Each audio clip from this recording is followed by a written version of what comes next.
All right, guys, welcome to the first episode of Wholesale Tales presented to you by Harvey Property Group.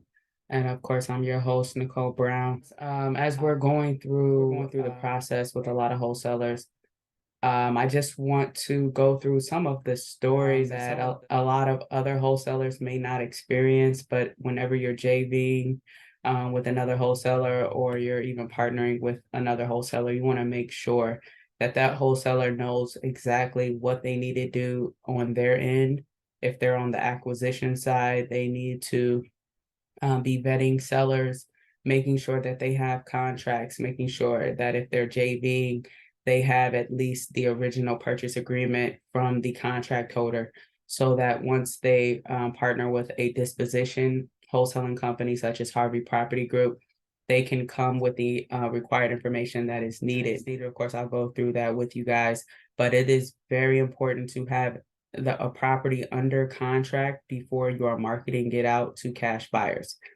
And that's what today's tale is going to be about. It is about no contract Jack. Um, I like the name No Contract Jack because I don't know if you about you guys, but I'm a 90s baby. And I grew up playing a game called You Don't Know Jack. It was a PC game, I believe, and it actually helped me learn. It helped me learn, and it helped me be humble with my learning process. So it was just like a game show almost, where you answer the questions, you get it right or wrong, and if you get it right, then you move up the ladder. If you get it wrong, then that's the end of the game. And at the end, if you get it wrong, it'll tell you, hey, you don't know Jack. So at the end, it'll kind of insult you a bit, but also humble you at the same time. And I believe that helped me with my ability to learn and accept new concepts and drop old information that no longer serves me. And I encourage everyone to do the same thing. It can only progress you in life. Otherwise, you'll be stagnant or go backwards. So let's talk about no contract Jack and Jills. There's a lot of no contract Jack and Jills out there. So let's just run through the scenario. So here at Harvey Property Group, we're, like I say again, a disposition wholesaling company. So we JV with acquisition wholesalers. When we are JVing with acquisition wholesalers, we do require them to have all of the information for the deal so that when we sell it out, so that when we advertise it to our buyers, we have all the information that our buyers may need, such as knowing how to access the property, knowing when the closing date is, knowing what escrow, title company or attorney or closing attorney the contract is with. We need to know what the earnest money deposit is. We need to know when your IP is up on the property. And we need to know if you have the redacted purchase agreement. Before in the past, we would just ask you, hey, do you have the redacted purchase agreement? Now we require you to send a copy of the redacted purchase agreement. If you don't know what redacted means, it means that you can black out anything that you don't want us to see.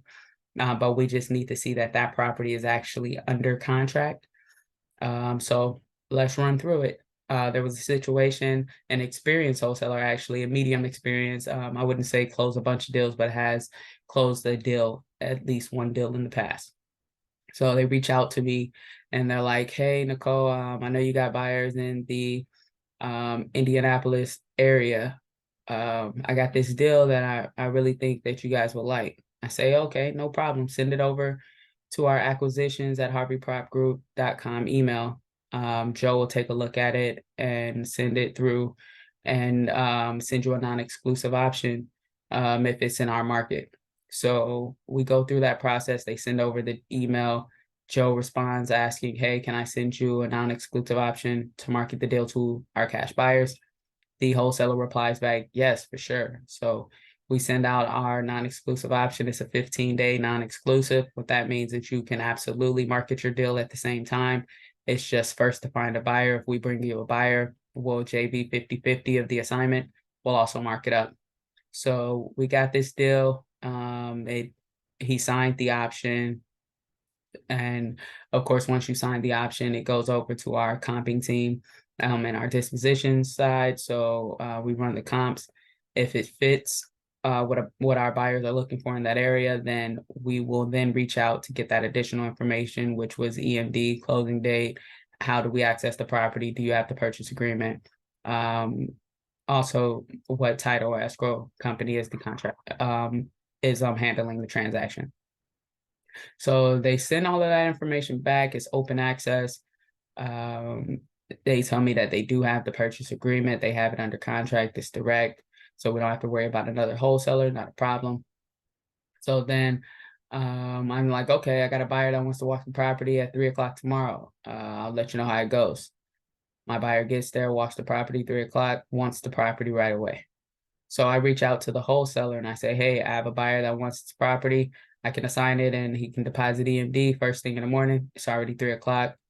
Usually you can't deposit EMD past 2 p.m. really, but definitely not after the escrow company is closed, which is usually 4 or 5. So they'll deposit EMD next day. So I'm reaching out to the wholesaler. They're like, awesome. I'm like, okay, all you got to do is send me over the purchase agreement. And at that point, the communication between me and the wholesaler slows down. I already know the deal. I've gone through this hundreds of times. So I know either you cannot get me the information that I need, or you already have another offer, or the property's not available. So whatever it is, I'm prepared for it. I just need to know so that I can keep my buyer interested in other properties. We get over 200 properties sent to us a day. I cannot ruin a relationship based off of this one property. I just need to know what to tell my buyer. So 2 days go by and I'm like, hey, where's the contract? They're like, oh, that price isn't going to work. And I'm like, what you mean? That's the price you sent the property to me at. I actually marked it up another 10,000. So what do you mean? Oh, well, we went back to the seller and the seller said that they want, let's say the property was sent to us at 200,000. The seller now wants 225.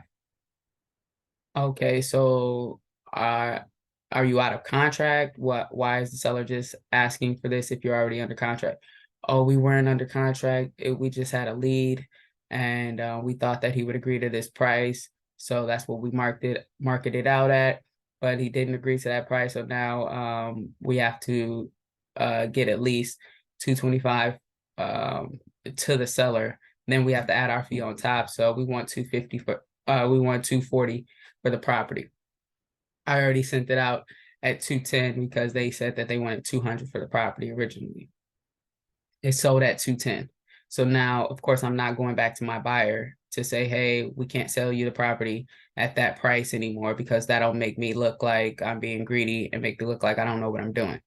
So what we do in that case, we tell them, hey, the property is no longer available. I do apologize. I'll find you another deal in this area. Just give me a week to do so. And we get that buyer another property to save our face. And then to make sure that this never happens again, Jack, without the contract, will then be blocked from our CRM, and we will not accept any properties from Jack unless they have the purchase agreement able to send to us. If you send us the purchase agreement once and we're able to sell the property, sometimes we'll give you a pass on not sending it to us again because we know that you have access to the contract. But the first time you're not able to present the contract to us and we have buyers interested, you have to be removed from our CRM. We don't have time to explain to our buyers that we're incompetent. So it is our job as wholesalers to know what to do, know the rules, know what's expected of you to do your job. This is not a hobby here. This is not something that you're just picking up to do because you're looking to make money or because you feel like you have extra time. You have to take the time to learn your job, be good at your job so that way you can actually be help in the community. If we're doing things like this, you're tearing the community down, you're giving wholesalers a bad name, and it's really hard to do business in the future with so many wholesalers doing this. And like I said, I've run into this hundreds of times over the last 3 years of me being in the wholesaling business. Also been in real estate for 5 years in total. So just letting you guys know, it is very important to have a property under contract. And if you're talking to somebody who says that they have the property under contract, do not take their word for it. Get a redacted copy of that contract. Usually, if someone actually has the contract, they have no problem sending it over to you because they're under contract. You can't backdoor them. You can't go to the seller and say, hey, I give you more. You can't do any of that without being under contract.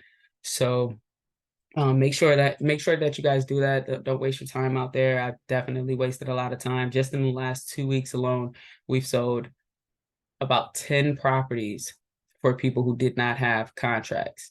We had a deal in LA, didn't have a contract. Someone that we actually worked with in the past. Definitely not saying any names here. We don't do that, but we had about 7 properties that we had sold in the Atlanta area. Thought we had contracts that were ironclad, didn't have contracts on those. We actually signed contracts and talked to the broker, and the seller was to sign the contract. He never signed it. I'm to find out he actually ghosted them before them sending us the contract. So we signed a blank contract that they knew would not be able to be signed. So you just have to be careful. People are doing a lot of funny things to make a dollar, and it's really keeping them broke. So do things the right way. Find a good deal. Get paid for finding a good deal. You don't get paid for just piggybacking and daisy chaining someone else's decent deal. It's probably not a great deal in the first place because of the climate we're in. So just go out there and get you a good deal. Make sure it's under contract. Send it over to us, and we'll definitely sell it. Until next time, guys, I'll do this every week, every Wednesday. You'll see an upload from me just telling you something funny, something successful, something that was a failure, something that was absolutely ridiculous sometimes.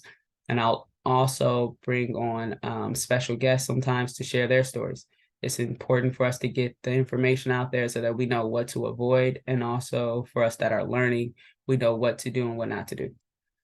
All right, until next time, guys. Of course, see you Thursday, 6 p.m. and every Tuesday, 4 p.m. for market updates, Pacific Standard Time.